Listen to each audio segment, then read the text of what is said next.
You're listening to the Cyberwire Network, powered by N2K.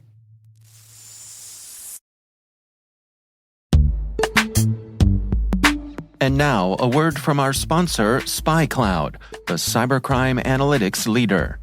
SpyCloud disrupts cybercrime by telling you what criminals know about your business and your customers, so you can take action to prevent ransomware, account takeover, and online fraud. SpyCloud constantly recaptures and analyzes new data from the criminal underground, including credentials, cookies, and PII siphoned from malware-infected devices. With knowledge of the specific data criminals have in hand from InfoStealer malware on managed and unmanaged devices, security teams can respond with a more efficient and effective process called post-infection remediation. Get SpyCloud's post-infection remediation guide outlining the 7 steps for preventing a malware infection from becoming a full-blown ransomware incident. Visit spycloud.com/cyberwire. That's spycloud.com/cyberwire. And we thank SpyCloud for sponsoring our show.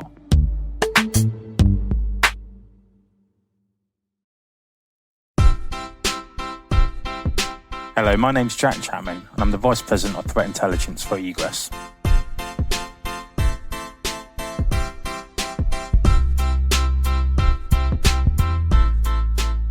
I sort of made the quite conscious decision to go into technology from quite an early age, and even cybersecurity always interested me back then even.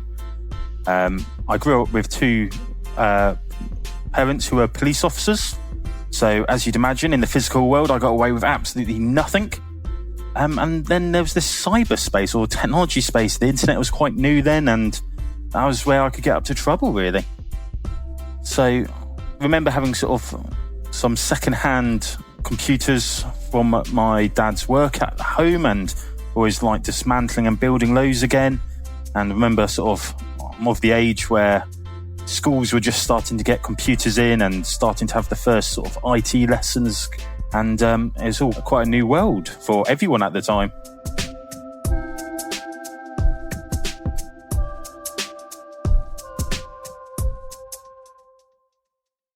As soon as I came out of university, that I sort of was looking around some of these cybersecurity conferences like you do, seeing the offerings there. And I'd spent a couple of years researching the domain, as I already knew I wanted to go into cybersecurity. So I went and worked for a couple of different startups for 6 months here and sort of 6 months there, just to get a bit of background experience and start my network. And then I started the journey for my first startup, which failed completely. Funny enough. It was fantastic technically, but the thing they don't teach you at university is you need to have customers, which was a bit of a shock to quite a sort of young 20-year-old. Then after which, we sort of sat down one day, myself and my co-founder, and we decided it's not going to work. Do we want to sort of pack it all up and sort of go and get day jobs, or do we want to do the mad thing of trying again? And we decided, actually, we've learned a lot on this journey from sort of the first day when we didn't even know how to sort of found a business, all the way through to actually we're starting to learn some things here. That's interesting. And the pace we're learning is increasing. So we looked at what technology we had, and we said, okay, actually, we think we can do something in the phishing space with some of this technology. And we sort of got a lucky break where we got some of the interest from NCSC and GCHQ, which is the UK equivalent of the NSA. And we sort of showed them our technology, and they tore it to bits. They sort of went home very depressed, going, oh my goodness, I've not made anything good here. And we get a phone call not too long later saying they're actually quite impressed with what we've produced and whether we wanted to sort of apply to go on their accelerator program, which was a bit of an emotional roller coaster, to be honest. It wasn't what I was expecting there. So we went through all of the process. It was sort of a competitive bid, and we managed to get selected as the anti-phishing solution for that particular accelerator program that was sort of being pushed forward by UK government. And it was a fantastic experience where we spent 9 months working with these sort of global experts on the sort of taking our baby and trying to grow it to something that can really have an impact in sort of the global ecosystem even. And over that period, we refined the product and grew it. And it had a really sort of positive impact where it was showing that it was essentially outperforming even our initial expectations, which is very satisfying from building something from nothing. Through lucky coincidence, we got put in touch with Egress, where I'm currently employed, and a fantastic conversation with the founders. We were very aligned on vision and ethoses, things that really matter to us all.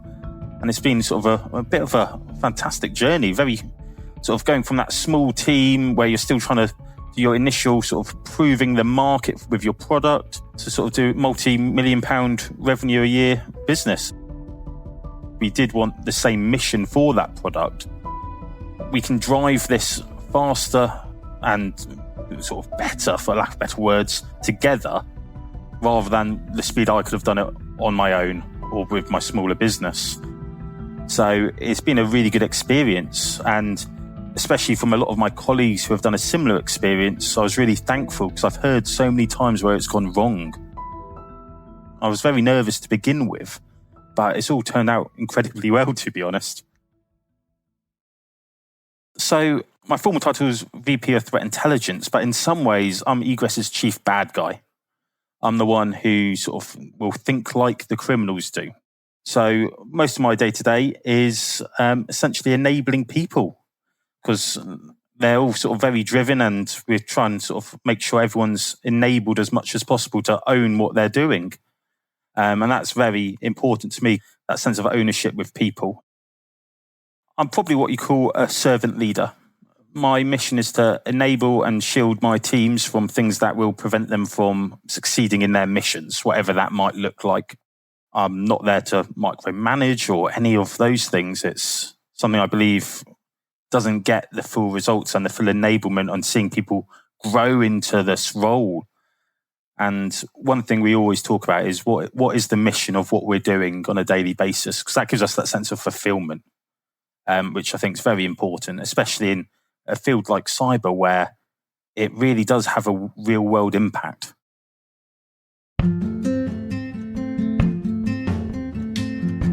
First of all, I'd say cyber is a fantastic career, both in a technical sense, but there's also a lot of non-technical career paths into cyber. What I would recommend is do your reading around the subject, but also reach out to people in the industry. The mentors I've had, no one I've ever reached out to has rejected me in a mean or horrible way. Everyone is very welcoming, as we've all been on similar paths.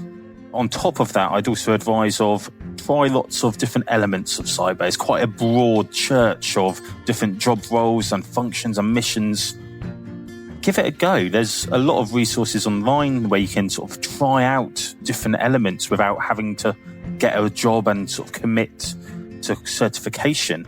And it's more accessible today than it's ever been before.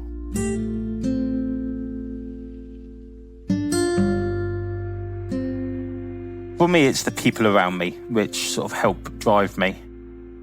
For me, seeing them succeed, seeing them overcome their challenges, and also just remembering that at the end of the day, the work we're doing has real purpose.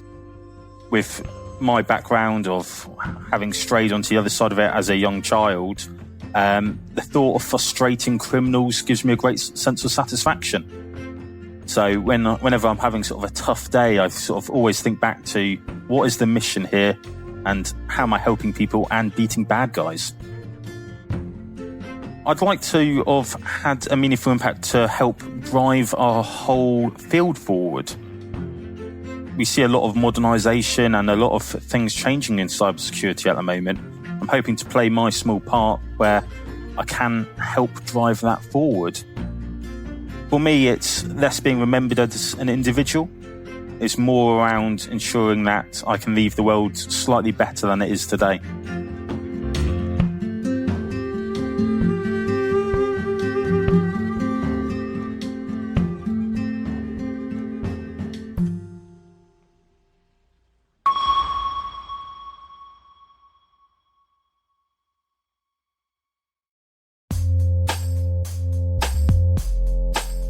CISOs everywhere invest huge amounts of time and money to defend against external threats and protect sensitive data stored inside their organizations.